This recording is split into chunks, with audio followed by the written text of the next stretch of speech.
Comencemos el estudio de las vías de conducción nerviosa, las sensitivas, las aferentes, referidas a nuestro cuerpo, vale decir la sensibilidad del cuello, del tronco y de las extremidades.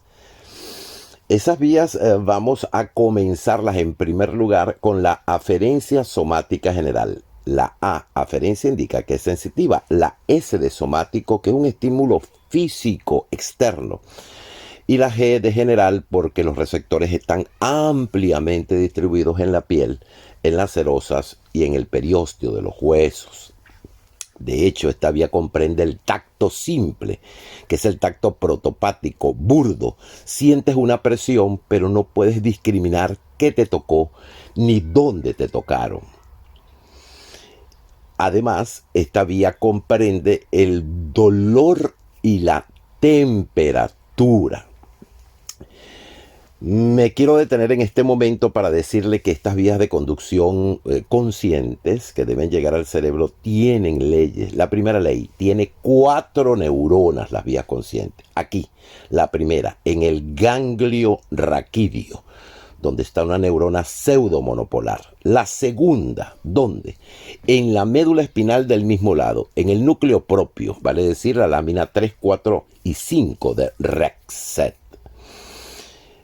Vean que la tercera neurona va a ir del lado contrario, en el lado derecho, porque está ubicada en el tálamo contralateral a la vía. Y esto es una ley, las vías conscientes son cruzadas. Lo que entró por el lado izquierdo va por el lado derecho.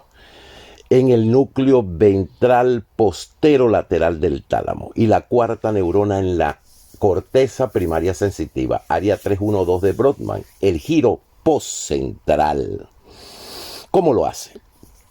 De receptores ubicados, ya dijimos, en la piel, en las serosas y en el periósteo, mediante fibras desnudas sin mielina, las tipo CO, encapsuladas o más gruesas como las tipo A delta, la conducción nerviosa va a ir por la prolongación periférica del ganglio raquídeo, donde está una neurona pseudomonopolar. Aquí no hay sinapsis, simplemente es un círculo de conducción, porque esta neurona ustedes ya la conocen por histología. De allí sale por la prolongación central y entra por la raíz sensitiva a la médula espinal, y aquí sí hay sinapsis, para hacer sinapsis en el núcleo propio, en un fascículo antes de hacer sináptica, que es el fascículo dorsolateral.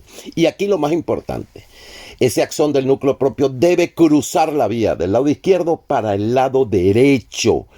Esto es lo más importante, el cruce ocurre en médula espinal y se arregla en el funículo anterior y en el funículo lateral. De hecho, esta vía se considera la vía anterolateral de la sensibilidad. De tal forma que las fibras de dolor lo hacen en el funículo lateral, formando el tracto espino, porque nació en la médula espinal, en el núcleo talámico, porque terminó en el tálamo lateral. Mientras que la del tacto simple, como van en el funículo anterior, se denominarán espino, porque nació en la médula espinal, en el núcleo propio talámico, porque va a terminar en el tálamo anterior, porque corre por el funículo anterior. Y así ascienden estas fibras, tomando en cuenta que yo representé las de la mano, las más craneales en amarillo, las azules serían el tronco, que tienen que también que decusarse. Y vean esto, para avanzar las más caudales, tienen que hacerlo lateral a la que se encontraba medial, a las más craneales. Así en rojo estoy representando las del pie o de la pierna, y vean que ellas tienen que ponerse laterales a las azules, es decir, las amarillas mediales, que es mano, las azules de tronco intermedias y las de la pierna y el pie laterales. Se ascienden por estas 3 porciones del tallo, la médula oblonga, el puente, el mesencéfalo, el subtálamo, es decir, laterales al subtálamo, las 13 porciones de la mano, del tronco y del pie. Y al llegar al núcleo ventral posterolateral, hacer sinapsis e irse ahora por la cápsula interna en forma ordenada y subir haciendo una radiación, es decir, como tienen que subir, es como los rayos del sol, la radiación talámica superior, para terminar en el giro poscentral que le corresponde a cada uno de ellos. Veamos cómo en la cápsula interna, que estoy representando el núcleo lenticular del lado derecho, aquí el núcleo caudado, aquí el tálamo, y vean este boomerang, esta V que hace la cápsula interna con un brazo anterior, la rodilla y el brazo posterior. Aquí en el brazo posterior, la bandera de Venezuela, de mi país, amarillas adelante, azules intermedias y las rojas de la pierna atrás. El profesor Penfield en la corteza cerebral ya nos dijo que en el giro poscentral la representación de las neuronas sensitivas de la cara están en la porción más baja, cercano a la cisura de Silvio, mientras que la de la mano lo hacen en la porción intermedia, le dan mucha representación, muchas neuronas. Luego el tronco lo deja en la parte más dorsal y superior, y la de la pierna y el pie en el lobulillo paracentral, en la parte posterior del lobulillo paracentral, en la cara medial, que sigue siendo área sensitiva primaria. Entonces tenemos 4 neuronas para la vía, la primera en el ganglio raquídeo, la segunda en el núcleo propio, la tercera en el tálamo, en el núcleo ventral posterolateral, y la cuarta en el área sensitiva primaria, giro poscentral, área 312 de Brodmann. Los fascículos entre la primera y la segunda serían el fascículo dorsolateral. Entre la segunda y la tercera, lo más importante es que se cruza la vía ahí mismo en la médula espinal, porque esta vía es cruzada, generando el ETL para el dolor, el espinotalámico lateral, y el ETA, el espinotalámico anterior, para el tacto simple. Entre la tercera y la cuarta se formó la radiación talámica superior. Estudiemos ahora la aferencia propioceptiva general consciente. ¿Qué es eso? Esa es la vía del tacto epicrítico, del tacto discriminativo, en el cual podemos reconocer como un dibujo con los ojos cerrados nuestros objetos al tocarlo en forma tridimensional, con los ojos cerrados. De hecho, esta vía tiene los receptores profundos ubicados en los tendones y en los músculos. Tiene 4 neuronas como todavía consciente, la primera en el ganglio raquídeo.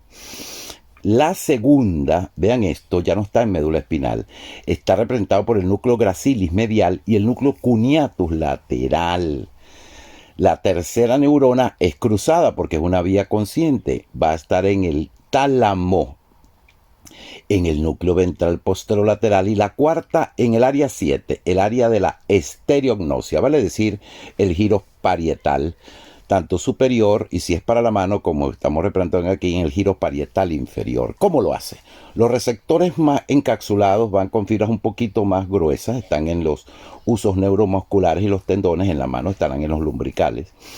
Viene la prolongación periférica para el ganglio, aquí no hay sinapsis porque es una neurona pseudomonopolar, y la prolongación central sube en el funículo posterior de la médula espinal como el fascículo cuneatus, en este caso el amarillo, y el fascículo gracilis, que representa las piernas en azul.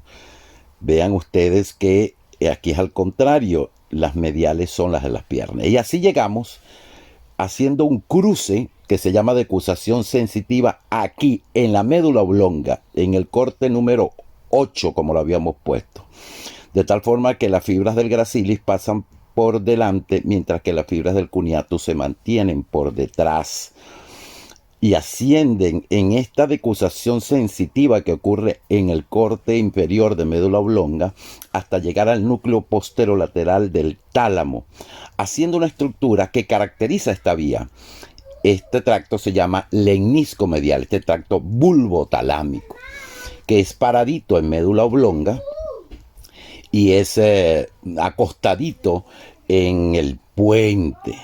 Vean ustedes que en la médula oblonga las amarillas están colocadas, representado el núcleo cuneatus en la parte más posterior. Y luego eso que es posterior va a hacerse medial en el puente. Lo amarillo posterior en médula oblonga y es medial en el puente. Bueno, Así llegamos por la radiación talámica superior, pasamos por el brazo posterior de la cápsula interna, igualito que el tacto simple, hasta nuestra área de tacto discriminativo, en donde se encuentra.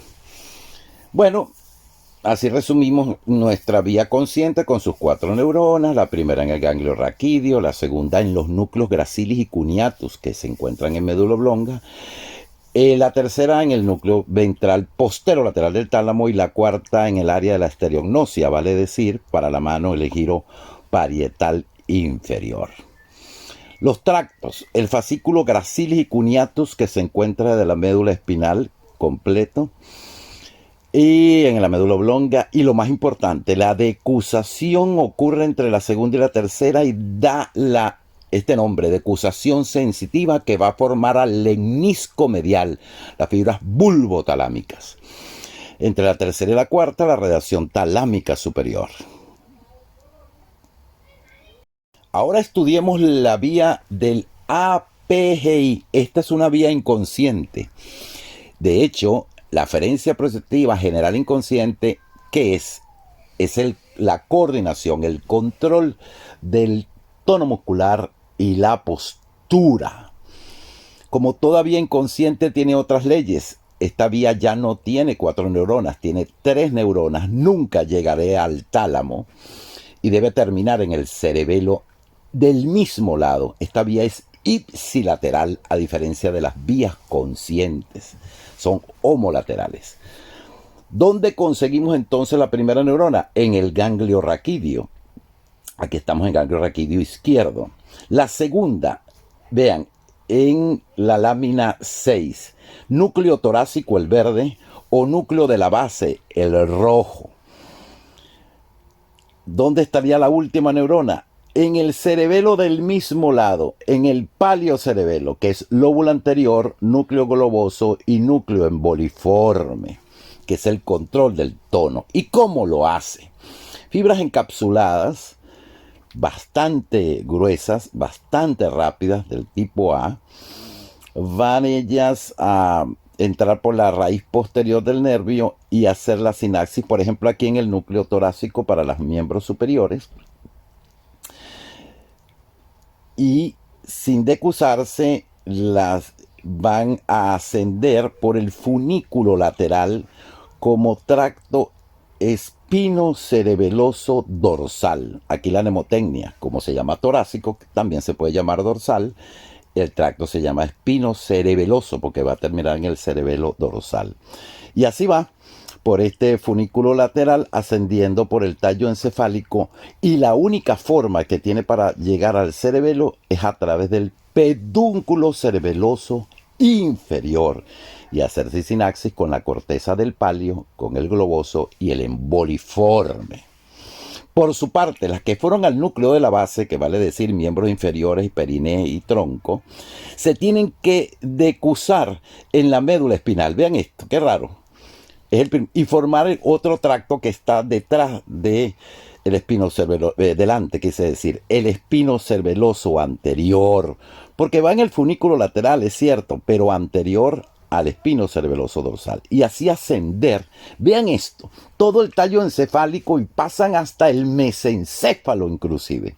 Creo que aquí se dan cuenta que esta vía es ipsilateral y entonces se decusa para el mismo lado donde había comenzado. Esta sería la segunda decusación, entrar por el pedúnculo cerebeloso superior y terminar en la tercera neurona del cerebelo. Vean que es la única vía que pudo encontrar desde mesencéfalo para llegar a cerebelo, el pedúnculo cerebeloso superior. Esta vía es doblemente cruzada, la del núcleo de la base, pero sigue siendo ipsilateral porque llegó donde mismo ella había comenzado. Ok, resumimos esta vía diciendo que como es inconsciente, solamente está formada por 3 neuronas, jamás tocaría el tálamo, jamás tocaría la corteza cerebral porque es inconsciente. Y la primera neurona de esta vía, ya dijimos que era el ganglio raquídeo, la segunda el núcleo torácico o el núcleo de la base, y la tercera está ubicada en el paleocerebelo.